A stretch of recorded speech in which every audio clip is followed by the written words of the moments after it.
Hello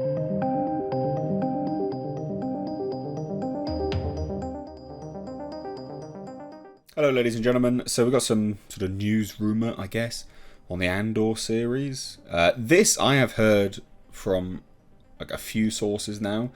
This will be the one to watch, as in it's going to be mind-blowing. I don't know if that is the case, but hopefully. We'll see. So spoiler warning, I guess, for this.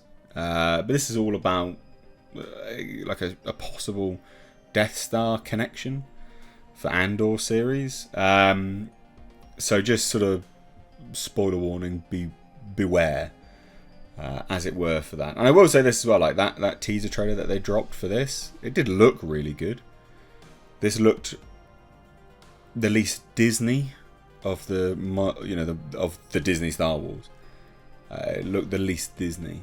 So with any luck, it'll be good, but we'll see. So Star Wars Andor story details reveal the show's connection to the Death Star. Now, this comes to us from very good sources, and that being Making Star Wars. They were completely right about basically everything that happened in Obi-Wan Kenobi. I've got no reason to doubt them, but obviously take it with a pinch of salt. So some newly surfaced story details with Disney Plus's Andor have found their way online, shedding some light on how the series will specifically tie into the Death Star ahead of that mission in Rogue One. It's like an Andor prequel, isn't it? Well, Rogue One prequel. So you probably don't need us to tell you that Andor is a prequel to Rogue One, a Star Wars story. So with that in mind, you may already feel like you know how this Disney Plus series connects to the wider galaxy far, far away, which it would appear to be pretty obvious. However, new rumour shared by Making Star Wars has shed a little light on how this show builds on what we saw in that movie and the original trilogy. So this is where they're starting to connect, I guess. Hopefully it's connect and not sort of retroactively adjust and change. But the Cassian Andor may have ultimately helped steal those all-important Death Star plans. But it appears that the super weapon crosses his radar quite a few years before the fateful mission that ends with his death. So, okay. He's going to be in it a little bit more often. Well, not. He's not going to be in it more often, but the Death Star and sort of his relation to the series as a whole is a lot broader than what we knew before. So the site explains that the show will feature former engineers and scientists who have been enslaved by the Empire and forced to work on their sinister projects, like, for example, the Death Star's construction. Which is very Nazi-esque, you know? Very Nazi-esque. That sort of enslaved engineers and scientists and stuff. It said we'll be taken to one of these brutal, hellish assembly lines, with Cassian going undercover as a prisoner. So that's interesting. Puts himself at great risk.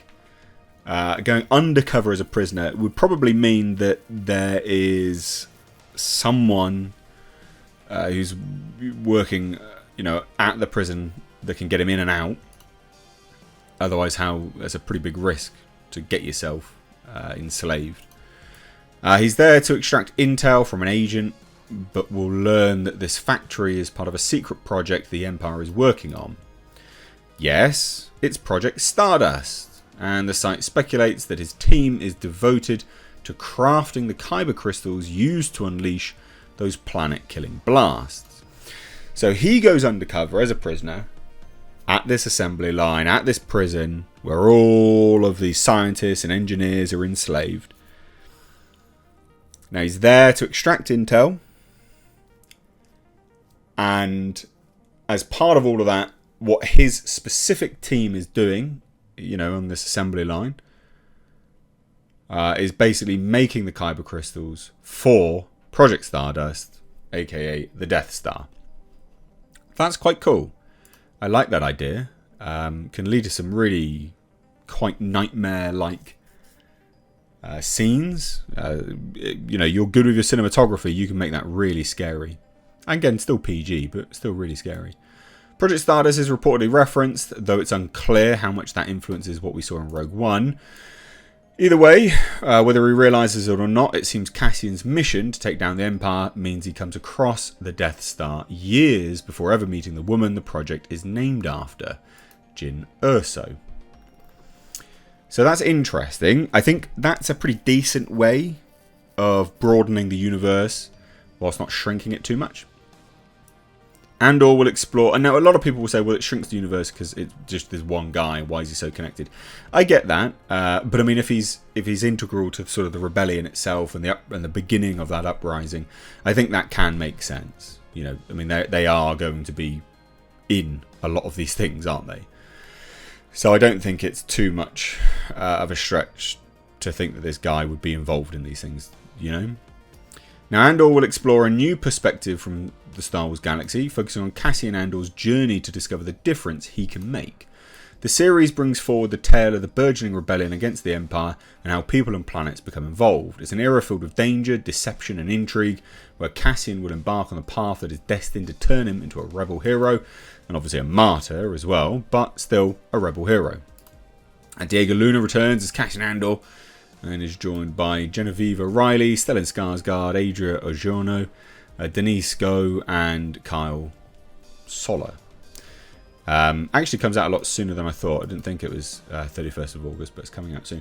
So like, I quite like this idea. I don't think this is bad. Now, again, I've got it on good authority that this is the one to watch. I've heard that this is very, very, very good. And again, the least Disney of all the Disney Star Wars projects, whatever that means. But again, from what we saw in the that trailer that dropped, it does seem that way. So I quite like this idea. You know, all of this opens up quite nicely. I think that him going undercover as a prisoner, I think could work really well. Can open itself up to some very, very scary elements as well. And again, while still keeping it PG, I think it works. But I hand it on over to you. What do you guys think? Let me know down below. Are you bothered about watching this? Again, I'll be curious to hear. I'm a casual Star Wars watcher. I've watched everything, except for, you know, a lot of the animated stuff. But I've watched a lot of all of the Star Wars films and series and things like that. But I still consider myself pretty casual. This still sounds better than what we've gotten recently. So, yeah. And the trailer looks better as well. But let me know your thoughts down below. Cheers, guys. Have a great Saturday. Take care. Also, ladies and gentlemen, consider checking out my Teespring store. Supporting the channel via this way does go a long way. But also, not only that, you do get to wear some awesome merch. These are one-of-a-kind designs designed for me by my graphic designer. We, of course, have our Clown World line, which is in mugs, hoodies, t-shirts. We've got Space Jeebus.